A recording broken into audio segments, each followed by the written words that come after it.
Hello friends, welcome to Chettinad அமனி channel. எல்லோரும் எப்படி இருக்கீங்க? எல்லோரும் சந்தோஷமாகவும் ஆரோக்கியமாகவும் இருப்பீங்கன்னு நான் நம்புகிறேன். இன்றைக்கி நான் பார்க்க போகிற பதிவு வியாழக்கிழமை அதிகாலையிலிருந்து மதியம் 3:30 மணி வரைக்கும் நான் செய்த வேலைகள், kitchen cleaning and kitchen organising.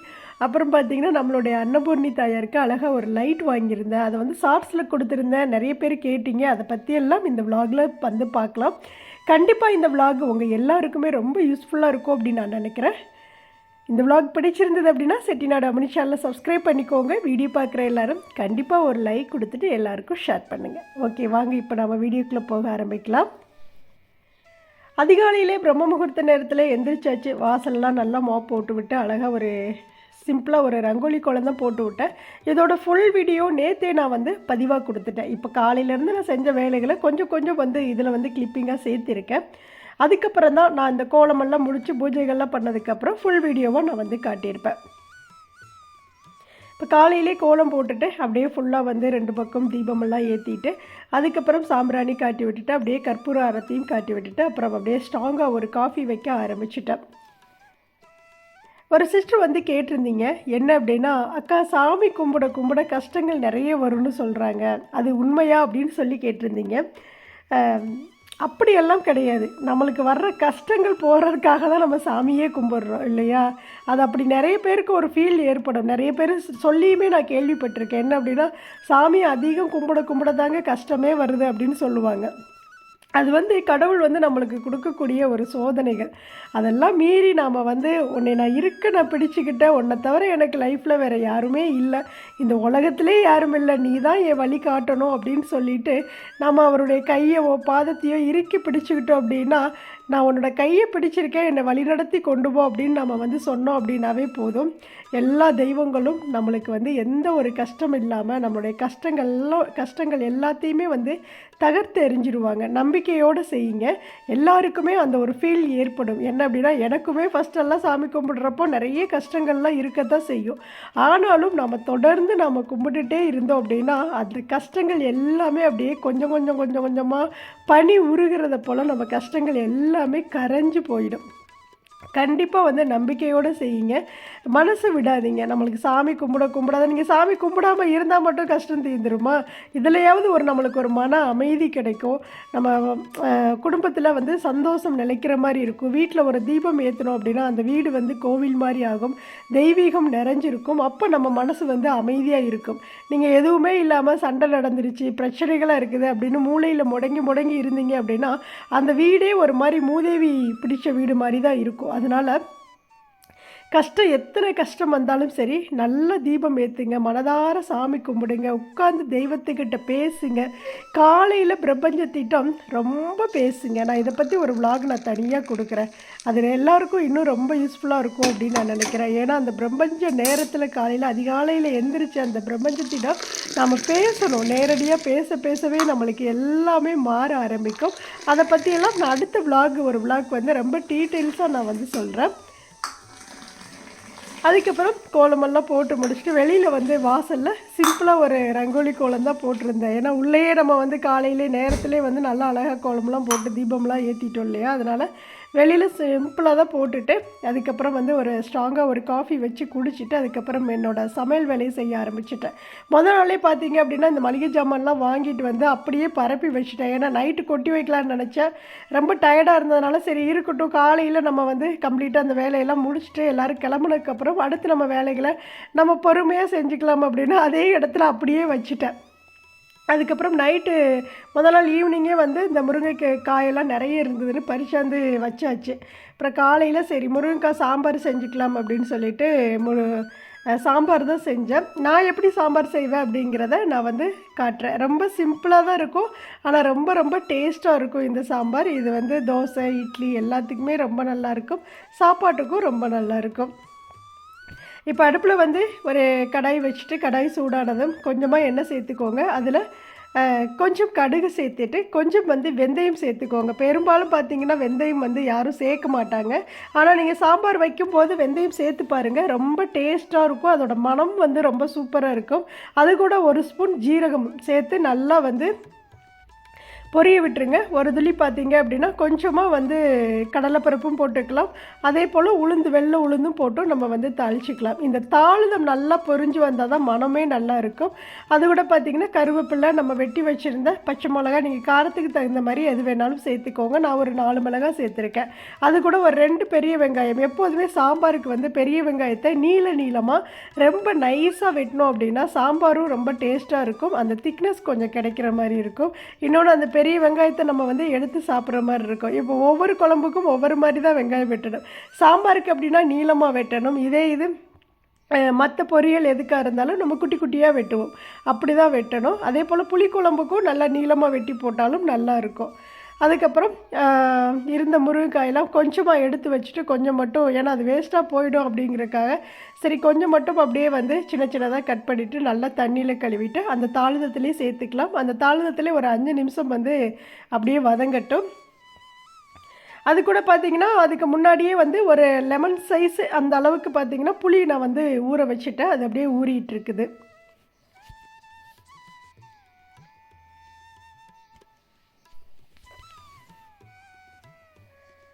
நல்லா அப்படியே வந்து எண்ணெயிலேயே நல்லா வதங்கட்டும்.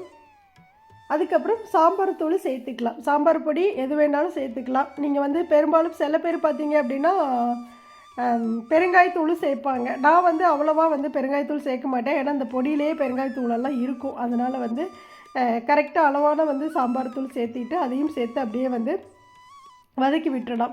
இதுக்கு முன்னாடி பார்த்தீங்கன்னா துவரம் பருப்பு, இதில் நான் தக்காளி சேர்த்துருக்க மாட்டேன் பார்த்தீங்களா. அதுக்கு நான் என்ன பண்ணுவேன்னா துவரம் பருப்பு, தேவையான அளவு துவரம் பருப்பு, 2 தக்காளி, கொஞ்சம் மஞ்சத்தூள், உப்பெல்லாம் போட்டு குக்கரில் வந்து வேக வச்சுட்டேன். விசில் விட்டுட்டேன். 3 விசில் விட்டோம் அப்படின்னா அந்த பருப்பு வந்து நல்லா உதிரியாக இருக்கும். எப்போதுமே சாம்பாருக்கு வந்து பார்த்திங்கன்னா பருப்பு வந்து நல்ல உதிரியாக அப்படியே வெந்து அப்படியே பூ மாதிரி இருக்கணும். அப்போ தான் சாம்பாருக்கு நம்ம எடுத்து சாப்பிட்றப்போ நல்லா இருக்கும். அப்படியே கொலன்னு அப்படியே வந்து ஆயிடுச்சு அப்படின்னா அது சாம்பார் அந்த டேஸ்ட்டையே அது வந்து மாற்றிடும். அதனால் சாம்பாருக்கு மட்டும் பருப்பு வேக வைக்கும்போது நல்லா உதிரியாக வேக வச்சுக்கோங்க. இப்போ அதுக்கப்புறம் நல்லா வந்து காயெல்லாம் வதக்கி விட்டுட்டு தேவையான புளி ஊற வச்சுருந்தோம் இல்லையா, அதையும் கரைச்சி அப்படியே உள்ளே ஊற்றியாச்சு. அதுக்கப்புறம் தேவையான அளவு உப்பு சேர்த்துக்கலாம். பருப்புலேயே நான் ஏற்கனவே கொஞ்சம் உப்பு போட்டு தான் நான் வேக வச்சுருக்கேன். அதனால் பார்த்திங்கன்னா இதில் வந்து தேவையான அளவு மட்டும் உப்பு சேர்த்துக்கிட்டேன்.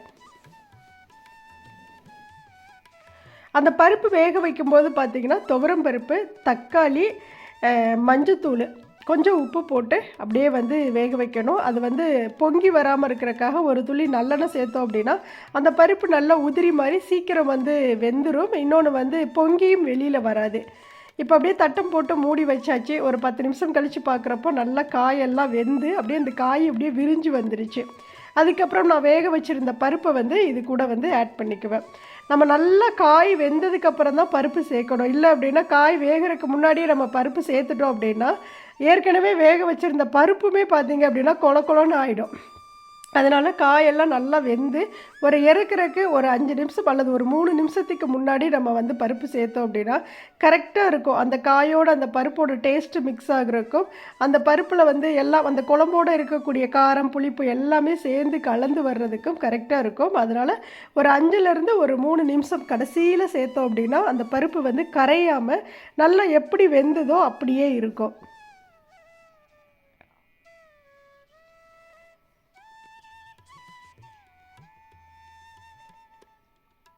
இப்போ சாம்பார் ரெடி ஆயிடுச்சு. இப்போ கொஞ்சமாக வந்து கொத்தமல்லி தழை கொஞ்சம் கழுவிட்டு அப்படியே வந்து சேர்த்துக்கிறேன்.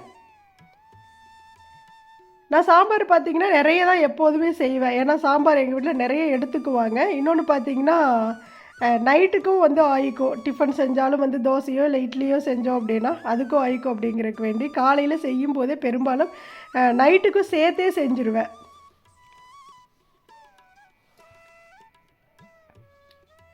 அவ்வளோதான், சூப்பரான கலர்ஃபுல்லான ஒரு சாம்பார் ரெடி. ஏன்னா முருங்கைக்காய் நிறைய போட்டதுனால பொரியல் எதுவும் வேண்டான்னு சொல்லிட்டாங்க. அதனாலே பார்த்தீங்க அப்படின்னா முருங்கைக்காயை அதிகமாக போட்டு சாம்பார் செஞ்சுட்டேன்.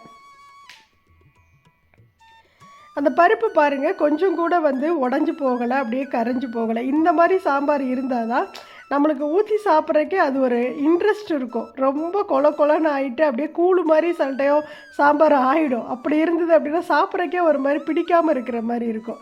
அதனால் உதிரி உதிரியாக இந்த மாதிரி செய்யணும். அதுக்கப்புறம் சாப்பாடெல்லாம் அவங்களுக்கெல்லாம் கட்டி கொடுத்துட்டு அப்படியே வந்து கிச்சனை கம்ப்ளீட்டாக வந்து கையோடு க்ளீன் பண்ணலான்னு கிடந்த பாத்திரங்கள் எல்லாத்தையுமே எடுத்து போட்டு கழுவ ஆரம்பிச்சிட்டேன். கழுவிட்டு அப்படியே காய வச்சுட்டு அதுக்கப்புறம் வந்து கிச்சன்லாம் கம்ப்ளீட்டாக தொடச்சி விட்டுட்டு அதுக்கப்புறம் என்னோடய அந்த மளிகை ஜாமானெல்லாம் அரேஞ்ச் பண்ணுற வேலைகள்லாம் இருந்தது. சரின்ட்டு அதெல்லாமே அப்படியே செஞ்சிட்டு இருந்தேன். அப்புறம் கலைவாணி அப்படிங்கிற ஒரு ஐடியிலேருந்து ஒரு சகோதரி கேட்டிருக்காங்க. என்ன அப்படின்னா, அக்கா உங்கள் அக்கா மார்கழி மாதம் ஒரு நாள் தவிர எல்லா நாளும் பூஜை செய்வீங்க, மாத விளக்கு நாள் பூஜை செய்யலாமா அக்கா? தப்பாக நினைக்காதீங்க, எங்களுக்கு உங்கள் பதில் வந்து உதவியாக இருக்கும், இந்த வீடியோ அருமைக்கா அப்படின்னு போட்டிருக்கீங்க. மாத விளக்கு டைமில் கண்டிப்பாக நம்ம வந்து பூஜை செய்யக்கூடாதுன்னு தான் நம்ம பெரியவங்க அப்பையிலேருந்தே சொல்லி வச்சுருக்காங்க. நான் ஏற்கனவே வீட்டில் இப்போ அந்த வீடியோவில் வந்து நான் சொல்லுவேன், நீங்கள் வந்து அன்னைக்கு நீங்கள் பூஜை செய்யலாங்க, அதெல்லாம் ஒன்றும் தப்பு இல்லை அப்படின்னா என்ன சொல்லுவீங்க, அப்படியெல்லாம் செய்யக்கூடாது, தப்பான பதிவை கொடுக்காதீங்க அப்படிம்பீங்க.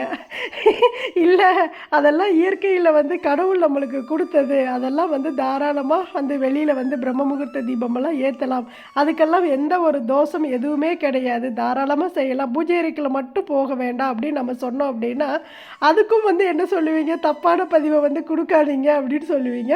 உங்களுடைய வாழ்க்கையில் அம்மா அப்பா எப்படியெல்லாம் வந்து இருந்தாங்களோ அதே மாதிரி நீங்களும் இருந்துக்கோங்க. இன்னொன்று நான் சொல்கிறேன் அப்படிங்கிறக்காக நீங்கள் மாறவும் வேண்டாம், இன்னொன்று ஒவ்வொரு யூடியூபர் சொல்கிறக்காகவும் நீங்கள் மாற வேண்டாம். அதனால் நாம் எப்படி சின்ன பிள்ளையிலேருந்து நம்ம வளர்ந்து வந்தோமோ உங்களுடைய மனசு என்ன சொல்லுதோ அதை மட்டுமே கேட்டு அதுபடியே நீங்கள் நடங்க, ஒன்றும் தப்பு கிடையாது. இது வந்து நீங்கள் இப்போ 30 நாளும் நீங்கள் வந்து சாமி கும்பிட்டீங்க, நீங்கள் மாதவிளக்கு ஆயிருக்க மாட்டீங்க அப்படின்னா நான் அதுக்கு தகுந்த மாதிரி மாறிக்குவேன். அதனால் அது எனக்கு எப்படி தோணுதோ அப்படி நான் வந்து செஞ்சுக்குவேன். அதனால் வந்து நீங்கள் வந்து குழப்பிக்காதீங்க, அப்பா அம்மா எப்படி இருந்தாங்க, அவங்க எப்படி சாமி கும்பிட்டாங்க, இது நம்மளுக்கு சின்ன பிள்ளையிலேருந்து நம்மளுக்கு என்ன சொல்லி வச்சாங்க, அதுபடி நாம் எப்படி வாழ்ந்து வந்தோம் அப்படிங்கிறத நீங்கள் பார்த்துட்டு அதுக்கு தகுந்த மாதிரி நீங்கள் வந்து செஞ்சுக்கோங்க. இதில் நான் வந்து பதில் சொல்ல முடியாது, ஏன்னா எப்படி சொன்னாலும் திருப்பி வந்து கண்டிப்பாக நீங்கள் உங்களுக்கு புரிஞ்சாலுமே யாராவது ஒருத்தர் பார்க்குறப்போ தப்பானதை வந்து பதிவு பண்ணாதீங்க அப்படிம்பாங்க. அது வந்து எனக்கு வேண்டாம் அப்படின்னு நான் நினைக்கிறேன். அதனால் நாம் எப்படி சின்ன பிள்ளையிலேருந்து வளர்ந்தோமோ அதே மாதிரியே இருங்க. இப்போ பார்த்தீங்கன்னா நம்ம அப்பா அம்மா காலத்துலலாம் என்ன சொல்லியிருப்பாங்க அப்படின்னா, நம்மளுமே பார்த்திங்கன்னா அப்போது அந்த டயத்தில் வந்து வெள்ளி செவ்வாய் நாட்களில் தினமுமே தீபமெல்லாம் ஏற்ற மாட்டாங்க.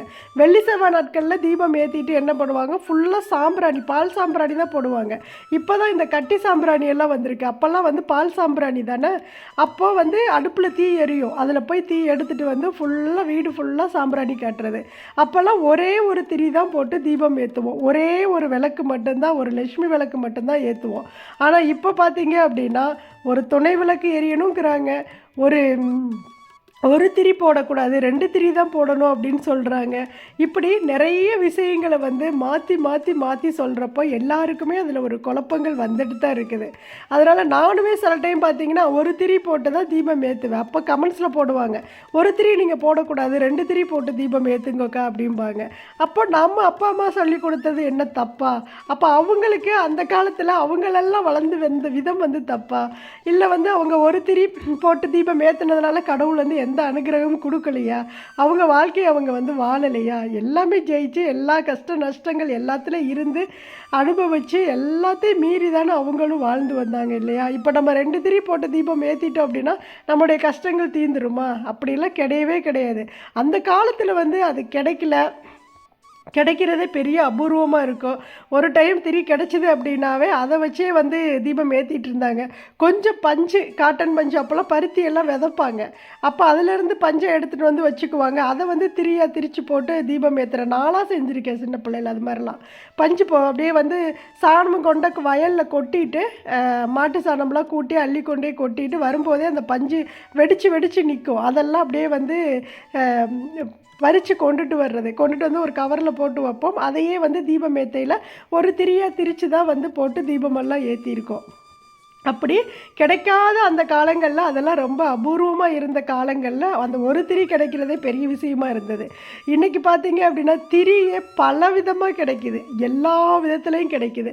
ஒரு குட்டி தீபத்துக்கு கிடைக்கிது, தனியாக நெய் தீபம்னே தனியாக வந்துருச்சு. இப்படி எல்லாமே நிறைய வர ஆரம்பிக்குது. எல்லாமே அவங்களுடைய வாழ்வாதாரத்துக்காக நிறைய பொருளை வந்து தயார் பண்ணுறாங்க. அப்படிங்கிறப்ப நம்மளுக்கு எல்லா பொருளும் ஈஸியாக கிடைக்கிது. அதனால் இப்போ வந்து என்ன சொல்லுவாங்க, விற்கிறவங்களுக்கு என்ன ஆகும், நீங்கள் ஒரு திரி போட்டிங்க அப்படின்னா அது வந்து நல்லதில்லை அப்படின்னு சொல்லுவாங்க. ஏன் அப்படின்னா 2 திரி போட்டால் தான் அந்த திரி பாக்கெட்டு சீக்கிரம் வந்து முடியும். அப்போ தான் நம்ம அடுத்து போய் வாங்குவோம். அதுக்காக தான் இதெல்லாமே வந்து கொண்டு வந்தது. அப்படி தான் நான் நினைக்கிறேன். ஒரு திரி போட்டவங்களும் நல்லா தான் இருக்கிறாங்க, 2 திரி போட்டு தீபம் ஏற்றுறவங்களும் நல்லா தான் இருக்கிறாங்க, ஒரு விளக்கு ஏற்றுறவங்களும் நல்லா தான் இருக்காங்க, 2 திரி ஏற்றுறவங்க 2 தீபம் ஏற்றுறவங்களும் நல்லா தான் இருக்காங்க. அதே போல் ஒரு தீபம் ஏற்றுறவங்களும் கஷ்டப்பட தான் செய்கிறாங்க, 2 தீபம் ஏற்றுறவங்களும் கஷ்டப்பட தான் செய்கிறாங்க. நம்மளுடைய நம்பிக்கை, நம்மளுடைய தெய்வ நம்பிக்கை தான் நம்மளுடைய வாழ்க்கையில் வந்து நம்மளுடைய வாழ்வாதாரத்தை உயர்த்துமே தவிர, நாம் செய்யக்கூடிய இந்த ஒரு திரி போடுறதுலையோ 2 திரி போடுறதுலையோ ஒரு தீபம் ஏற்றுறதுலையோ 2 தீபம் ஏற்றுறதுலையோ எதுவுமே வந்து மாறாது. ஆனால் அதை நம்பிக்கையோடு நம்ம செய்யும்போது அது வந்து மாறும். அதுதான் விஷயம். நம்ம ஒரு தீபம் ஏற்றுனாவே அந்த வீட்டில் உள்ள எவ்வளவு கெட்ட எனர்ஜி இருந்தாலும் அந்த தீப ஒளிக்கு அத்தனையுமே வெளியேறிடும்னு சொல்லுவாங்க. இது நீங்கள் 2 தீபம் ஏற்றினாலும் அதே ஒளி தான் இருக்கும், கொஞ்சம் அதிகமாக இருக்கும். அதனால் நம்ம தீபம் ஏற்றி வழிபாடு செய்யணுமே தவிர ஒரு தீபம் தான் ஏற்றணும், இல்லை துணை தீபம் 2 ஏற்றணும் அப்படிங்கிறதெல்லாம் இப்போ கொண்டு வந்ததான். ஆனால் நம்ம சின்ன பிள்ளைகள் இருக்கையிலாம் வந்து ஒரே ஒரு தீபம், அம்மாவுடைய அந்த ஒரு லட்சுமி விளக்கு மட்டும் பூஜை அறையில் எரிஞ்சிட்ருக்கோம். நல்ல நாள், பெரிய நாள், அதாவது ரொம்ப முக்கியமான நாள், விசேஷ நாளில் குத்து விளக்கு ஏற்றி சாமி கும்பிடுவாங்க. அந்த குத்து விளக்கே வருஷத்துக்கு ஒரு 2 டைம் 3 டைம் தான் ஏற்றி வழிபாடு செய்வாங்க. கார்த்திகை அன்னைக்குன்னு ஏற்றுவாங்க, அதுக்கப்புறம் இந்த தைப்பூச நாள், இப்படி என்னைக்காவது ஒரு நாள் தான் ஏற்றி வழிபாடு செய்வாங்களே தவிர குத்து விளக்கு ஏற்றியே நான் பார்த்ததே இல்லை. அப்போல்லாம் அந்த லட்சுமி விளக்கு மட்டும்தான் அப்படி எரிஞ்சிட்ருக்கும், அதுதான் நான் வந்து பார்த்துருக்கேன்.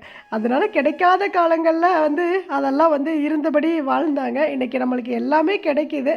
அதனால் பார்த்தீங்க அப்படின்னா நம்ம வந்து நமக்கு தகுந்த மாதிரி நிறைய விஷயங்களை வந்து சொல்ல ஆரம்பிக்கிறாங்க. ஒருவேளை பொருட்கள் வந்து விற்பனையாகணும், உற்பத்தியாளர்கள் நல்லா இருக்கணுங்கிறதுக்கு வேண்டி அதை வந்து சொல்லி பரப்ப ஆரம்பிக்கிறாங்க. அது அப்படியே பரவிட்டு இருக்குது. அப்போ நம்ம என்ன பண்ணுறோம், ஒரு திரிக்கு 2 திரியாக போட்டு தீபம் ஏற்றுறோம். அதையே பார்த்தீங்க அப்படின்னா சீக்கிரம் முடிய ஆரம்பிக்குது. இன்னொன்று வந்து சொன்ன விஷயம், அதையும் நான் சொல்லிடுறேன். அதுக்குள்ளேயே வீடியோவே ஃபுல்லாக வந்துருச்சு. சரி, அடுத்து நான் சொல்கிறேன், அப்படியே பாருங்கள். இப்போ இந்த லைட்டு பார்த்தீங்க அப்படின்னா நம்மளுடைய அன்னபூர்ணி தாயார் வச்சுருக்கல கிச்சனில், அந்த இடத்துல வைக்கிறதுக்காக நான் வாங்கினேன். இது வந்து ஸ்டிக்கர் மாதிரி இருக்குது. அதாவது அதை ஒட்டிட்டு இந்த லைட்டை ஒட்டினோம் அப்படின்னா அழகாக நம்மளுக்கு எந்த இடத்துல வேணாலும் ஒட்டி வச்சுக்கலாம். இன்னொன்று பார்த்தீங்க அப்படின்னா இது வந்து சார்ஜபிள், நம்ம தனியாக கழட்டிட்டு போய் நம்ம சார்ஜ் போட்டு எடுத்தாந்து மறுபடியும் மாட்டி வச்சுக்கலாம். அவ்வளோ சூப்பராக இருக்குது. இப்போ நான் வந்து அந்த கிச்சனுக்கு அந்த அன்னபூர்ணி தயார் வச்சுருக்க இடம் குட்டியாக ஒரு பாக்ஸாக ஒரு ரூமு மாதிரி தானே இருக்குது. சரி, இது இந்த இடத்துல ஏதாவது வெளிச்சம் இருந்தால் நல்லா இருக்குமே அப்படின்னு நான் யோசனை பண்ணிகிட்டே இருந்தேன்.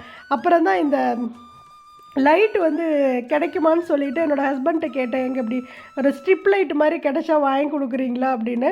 இப்போல்லாம் நிறைய சென்சார் லைட்டே வந்துருச்சுமா, நிறைய விதங்களில் மாடல்லாம் இருக்குது, வாங்கி தர்றேன் அப்படின்னாரு. சரி, ஓகே, வாங்கி தரேன்னா அவர் போனால் தான் வாங்கிட்டு வர முடியும். சரி, நம்ம இதை வந்து ஆன்லைனில் கிடைக்குதானே சர்ச் பண்ணுவோன்னு சொல்லிட்டு பார்த்தேன். அப்போ மீஷோவில் கிடச்சிது. சரி, ஓகே, நம்ம ஒரே ஒரு லைட்டு மட்டும் ஒன்று வந்து பூஜை அறைக்கு ஒன்று வாங்கன்னு நினச்சிட்ருக்கேன். ஏன்னா கீழே உள்ள அந்த செல்ஃபில் சாமியெல்லாம் வச்சுருக்கோம் இல்லையா, நம்ம மேலே லைட்டு எறியும் போது அந்த செல்ஃப் இருக்கிறதுனால கீழே வந்து அந்த இடம் இருட்டாக தான் இருக்குது, மேலே தான் நல்ல வெளிச்சமாக இருக்குது. அதே போல் நான் கீழே உட்காந்து பூஜைகள் செய்வேன்ல, அந்த இடமுமே பார்த்தீங்க அப்படின்னா இருட்டாக தான் இருக்கும். நான் தான் பூஜை பண்ணுறப்போ மொபைலில் உள்ள லைட்டை வந்து ஆன் பண்ணி விட்டுக்குவேன், அந்த சாமியோட முகம் தெரிகிறக்காக. அதுக்காக நான் என்ன பண்ணணும், சரி இது எப்படி இருக்குன்னு தெரியல, நம்ம முதல்ல வாங்குகிறோம், நல்லா இருந்தது அப்படின்னா அடுத்து ஒன்று வாங்கி நம்ம அப்படியே பூஜை அறைக்கும் மாட்டி விட்டுறலாம் அப்படின்னு நினச்சிட்டு இருந்தேன். உண்மையாலுமே ரொம்ப ரொம்ப சூப்பராக இருந்தது. இப்போ இந்த இடம் வந்து பாருங்கள், நம்ம கிச்சனில் லைட்டே போட்டாலும் இந்த இடத்துக்குள்ளே கொஞ்சம் அப்படியே வந்து அது குபேரன் மூலையில் வச்சுருக்கேன். அப்போ அந்த இடத்துக்குள்ளே கொஞ்சம் வெளிச்சம் வந்து கம்மியாக தான் இருக்கும். அதனால் சரி, இந்த லைட் இருந்தால் அழகாக இருக்கும், அதோட உருவ அமைப்பு நல்லா பளிச்சுன்னு தெரியும். இன்னும் லைட்டு போட்டோம் அப்படின்னா அந்த இடமே நல்ல பிரகாசமாக இருக்கும் இல்லையா. அதனால தான் பார்த்தீங்க அப்படின்னா சரின்ட்டு நான் வந்து ஆர்டர் பண்ணியிருந்தேன். இதோட ரேட்டு வந்து ரூ. 156 இதோட ரேட்டு. ரொம்ப நல்லா இருக்குது. நம்ம எப்படி வேணாலும் கழட்டி எடுத்துகிட்டு போய் நம்ம சார்ஜ் போட்டுட்டு திருப்பி கொண்டாந்து இந்த இடத்துலேயே வந்து அப்படியே ஒட்டி விட்டுறலாம். இதையுமே வந்து நான் ஷார்ட்ஸாக கொடுத்துருந்தேன். ஒரு சிஸ்டர் சொல்லியிருந்தாங்க, இது வந்து சென்சார் லைட்டு சிஸ்டர், நீங்கள் பக்கத்தில் போனாவே எரியிற மாதிரி ஃபிட் பண்ணலாம் அப்படின்னு சொன்னாங்க. இன்னும் நான் வந்து அதை பார்க்கல. ஒருவேளை அப்படி இருந்தது அப்படின்னா கூட நான் வந்து வீடியோவில் கொடுக்குறேன். ஆனால் அப்படி இருக்கிற மாதிரி எனக்கு தெரியல. இதில் பார்த்தீங்கன்னா சைடில் வந்து சுவிட்ச் ஆன் ஆஃப் தான் கொடுத்துருக்காங்க. இது சென்சார் மாதிரி எனக்கு தெரியல. அப்படி இருக்குதா என்னங்கிறத இனிமேல் தான் நான் பார்க்க ஆரம்பிக்கணும். நம்ம வந்து இந்த இடத்துல நம்ம சாமி கும்பிட போகிறோம், இல்லை காலையில் எந்திரிச்சு வந்தோடனே நம்ம கிச்சனில் தீபம் ஏற்றுற இடத்துல இப்போ நம்ம கிச்சனுக்குள்ளே வந்துட்டோம் அப்படின்னாவே இந்த இடத்துல இந்த லைட்டை ஆன் பண்ணி விட்டோம் அப்படின்னா ரொம்ப ரொம்ப நல்லா இருக்குதுங்க. ரொம்ப ஒரு மாதிரி சூப்பராக இருக்குது.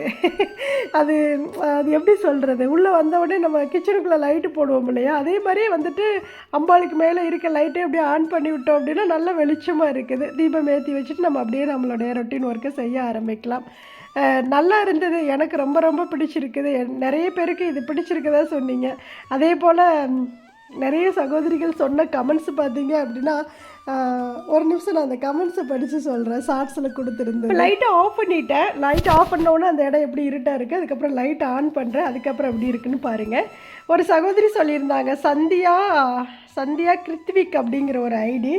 அவங்க என்ன சொல்லியிருந்தாங்க அப்படின்னா, ஒரு பெண் எப்படி இருக்க வேண்டும் அப்படி என்றது உங்களை பார்த்து தான் அக்கா நான் தெரிஞ்சுக்கிட்டேன். இந்த உலகத்திலேயே தெய்வத்துக்கு சேவை செய்ய பிறந்த பெண்மணி நீங்கள் தான் அக்கா. உங்கள் வாழ்க்கையில் உங்களுக்கு சின்ன பிரச்சனை கூட வரக்கூடாது அக்கா அப்படின்னு சொல்லி கமெண்ட் பண்ணியிருந்தாங்க. அந்த கமெண்ட் எனக்கு அவ்வளோ பிடிச்சிருந்தது. அதையே நான் ஃபஸ்ட்டு கமெண்ட்டாக பின் பண்ணி வச்சுருந்தேன். இப்படி நிறைய சிஸ்டர் வந்து கமெண்ட் பண்ணியிருந்தாங்க. அதே போல் பார்த்தீங்கன்னா மாஸ்டர் சர்வேஷ் அப்படிங்கிற ஐடியிலேருந்து, அக்கா இப்படியெல்லாம் யோசித்து பண்ணுறீங்க, ரொம்ப நல்லா இருக்குது அப்படின்னு சொல்லியிருந்தீங்க. இப்படி நிறைய கமெண்ட்ஸ், இப்படி பாசிட்டிவ் கமெண்ட்ஸாக வந்திருந்தது. எல்லாருக்கும் ரொம்ப ரொம்ப நன்றி. இந்த மாதிரி தான் சின்ன சின்ன விஷயங்களை நம்ம யோசிக்கும் போது அதுக்கான சொல்யூஷன் நம்மளுக்கு வந்து கிடைக்கும். தேடணும் அப்படின்னா எல்லாமே கிடைக்கும். தேடாத வரைக்கும் நம்மளுக்கு எதுவுமே கிடைக்காது.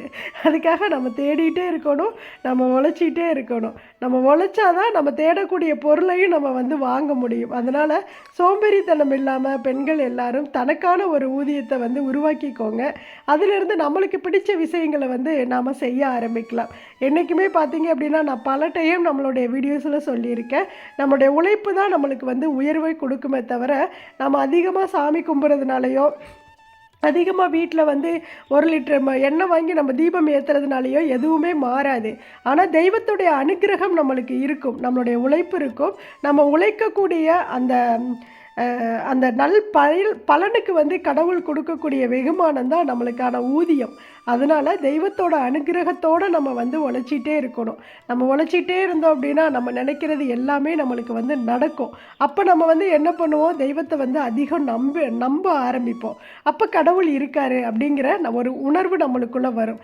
இதே நம்ம எதுவுமே உழைக்கலை, நம்மளுக்கு வந்து எதையுமே வாங்க முடியல, இப்போ நம்மளுக்கு ஒரு சந்தோஷம் என்ன இருக்கும் அப்படின்னா, நம்ம நினச்சதை வந்து நினச்சது நடக்கணும் அப்படின்னு நினைக்கிறதா வந்து பெரிய சந்தோஷம். அதுக்கான ஒரு சொல்யூஷன் என்ன அப்படின்னா, பணம் வேணும். பணம் இருந்தால் தான் நம்ம நினச்சதை நடத்திக்க முடியும், நம்ம நினச்சதை வாங்க முடியும். அப்போ நம்மளுக்கு வந்து மனசு சந்தோஷப்படும். ஒருவேளை நல்ல விஷயங்கள் நடந்துருச்சு அப்படின்னாவே கடவுள் மேலே அதீத நம்பிக்கை வர ஆரம்பிக்கும். அதுக்கு என்ன அது மூலதனம் அப்படின்னு பார்த்தீங்க அப்படின்னா உழைப்பு தான்.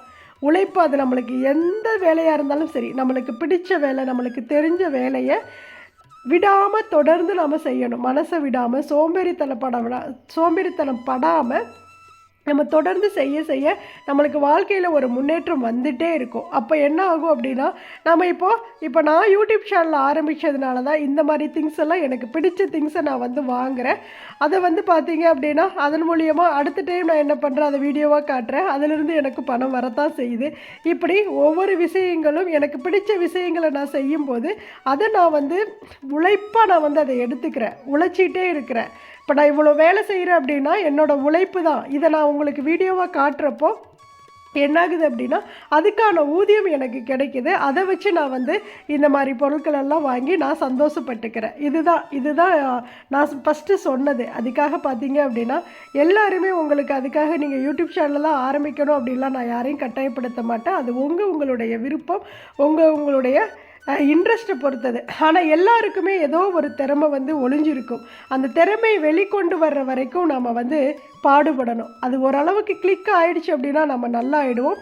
ஆனால் அதுக்காக நம்ம விடாமுயற்சியோட உழைக்கணும். அவ்வளோதான். இப்போ அதுக்கப்புறம் இப்போ கொஞ்சம் டயட் மெயின்டைன் பண்ணலாம் அப்படின்னு சொல்லிட்டு ஒரு முடிவில் வந்து ஆரம்பிச்சிருக்கேன். கண்டிப்பாக இதை வெற்றிகரமாக முடிக்கணும். ஏன் அப்படின்னா கொஞ்சம் வெயிட் லாஸ் பண்ணணும். அதனால் காலையிலே பார்த்தீங்கன்னா நெய்யில் வந்து அப்படியே ப்ரெட்டு ரோஸ்ட் பண்ணி சாப்பிட்டுட்டேன். கொஞ்சம் பசிக்கிற மாதிரி இருந்தது வேலையெல்லாம் செஞ்சோன்னே. சரி ஒரு பைனாப்பிள் ஜூஸ் மட்டும் எடுத்துகிட்டு அதுக்கப்புறம் நம்ம வந்து வேலைகள் செய்யலாம் அப்படின்னு சொல்லிட்டு ஒரே ஒரு ஜூஸ் மட்டும் எடுத்துக்கிட்டேன். இந்த மாதிரி ஜூஸ் குடிக்க குடிக்க என்னாகும் அப்படின்னா வயிறு வந்து நல்லா ஃபில்லப் ஆகிடும். கொஞ்சம் பசி வந்து போயிடுற மாதிரி இருக்கும். அதனால் இந்த மாதிரி டயட் மெயின்டைன் பண்ணணும் அப்படின்னு ஒரு முடிவோடு இறங்கியிருக்கேன். கண்டிப்பாக அதில் வந்து வெற்றி அடையணும். வெற்றி அடைஞ்சே தீருவேன். அதுக்கப்புறம் பார்த்தீங்க அப்படின்னா ஜூஸை குடிச்சு முடிச்சுட்டு கொஞ்சம் பூண்டெல்லாம் இருந்தது அதெல்லாம் கொட்டி வச்சுட்டு அப்புறம் அப்படியே வந்து அடுத்த வேலைகளும் செய்ய ஆரம்பித்தேன். அவ்வளோதான் ஃப்ரெண்ட்ஸ். இன்றைக்கி காலையிலேருந்து மதியம் 3 மணி வரைக்கும் நான் செய்த வேலைகளெல்லாம் உங்களுக்கு ஒரு விலாகாக கொடுத்துருக்கேன். கண்டிப்பாக இந்த பதிவு பிடிச்சிருக்கும் அப்படின்னு நான் நினைக்கிறேன். பிடிச்சிருந்ததுன்னா செட்டிநாடு அமினி சேனலை சப்ஸ்கிரைப் பண்ணிக்கோங்க. வீடியோ பார்க்குற எல்லாரும் கண்டிப்பாக ஒரு லைக் கொடுத்துட்டு எல்லாருக்கும் ஷேர் பண்ணுங்கள். தேங்க்ஸ் ஃபார் வாட்சிங். நன்றி, வணக்கம். அனைவருக்கும் நல்லதே